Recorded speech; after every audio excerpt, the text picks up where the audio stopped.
Coco sassed down Sunset Boulevard like she owned LA. Maybe it was the flirty, sleek valley girl-like ponytail or the designer sundress tailored to fit her curvy figure that made eyes stick to her like a moth to a flame. Coco knew she was sexy, though, and she was glowing like the springtime sun. Coco was that universally fine type, the type that no one could argue. Twinkling white skin, intriguing swagger, mesmerizing smile with more curves than a racetrack. Coco wasn't all that thick, but she was pleasantly heftier than the average white girl in California, courtesy of her black roots on her pop side. She always thanked that side for her curls and her curves. Whistles chirped from moving vehicles, and she even caught a few of her many admirers stopping in their tracks to catch a better view of her bouncy backside. Her nickname was Coco for a reason. They had to catch a glimpse of that Coca-Cola bottle. Moving closer to her predetermined destination, she made a strong impression with a hardened-faced gentleman posted outside an eyeglass shop. The strip was crawling with strikingly beautiful women, all flavors, but Coco was his favorite. Her innocent, baby-like facial features attributed to the fellow of far attraction. She was drenched in high-end labels and a few subtle pieces of jewelry, just enough to let you know she had her shit together. Her catty eyes, though, those gave her away. They always told more than what she liked them to. The tall fellow met eyes with Coco as she parted through the traffic on the sidewalk. He noticed how people naturally just got the hell out of her way. Coco got close enough for him to put his best foot forward with a kiss on her hand. She returned his gesture with her favorite smirk. They both casually flared into the small business hand to hand as if they already known each other for years. Coco and the fellow named Maine made friendly introductions while window shopping the arranged mannequin displays. Coco would occasionally try on a few different style glasses, turn to Maine and ask how she looked, just to add to the small talk. She knew she looked damn good in all them anyway, and she didn't need him to tell her that.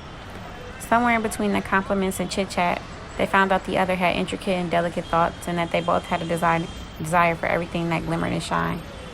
Maine wanted to fuck Coco, and Coco knew what to say to make him think he could. Maine bought her a pair of the Cartier sunglasses. He looked at the $2,700 he just spent as an investment. He knew his pricey purchase, combined with his charcoal skin and charming humor, would lead her straight to his bedroom. He planned out the entire rendezvous piece by piece in his head the moment he seen Coco walking up the boulevard. Maine planned that he would intentionally blindfold her until he pulled up to his sprawling house on the hill. He pictured her jaw-dropping as they drove up the cobblestone driveway that revealed a 7-figure mansion and a car collection fit for an annual car show. He even had more plans to blow some of the finest Cali cookie with her, maybe pop a Molly and drink some tequila, then go skinny dipping in his infinity pool, only to climb all in her wet box before the night was over. His routine was solid and airtight. He had it down pat because he did it day in and day out. He was fucking a new bitch or two all 7 nights of the week. He gazed at Coco's perfectly sculpted ass as she stood in front of the register. He had already paid and was handed the receipt. He stepped behind Coco and let the clerk bag the glasses. He sank into his thoughts for a minute. It's gonna be a good night. I'm about to get this bitch some good dick. Dark-skinned Jermaine brimmed in confidence, thinking he had Coco all figured out. Little did he know, Coco knew everything she needed to know about Maine far before the purchase. She knew when she met him just how far this would go. She had a weekly lineup of her own, fucking a few, playing them all.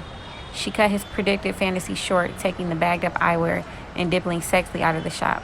She walked right by Maine without saying a word. Clown-ass nigga think I'm a high-class hooker? Her inner voice mumbled, output by the hurt expression left on Maine's face. Tierra, Maine yelled out the fake name Coco gave him when he noticed she was curving him. Tierra. He housed it on more by yelling her name louder, waving the bill receipt. His shrieks fell upon deaf ears.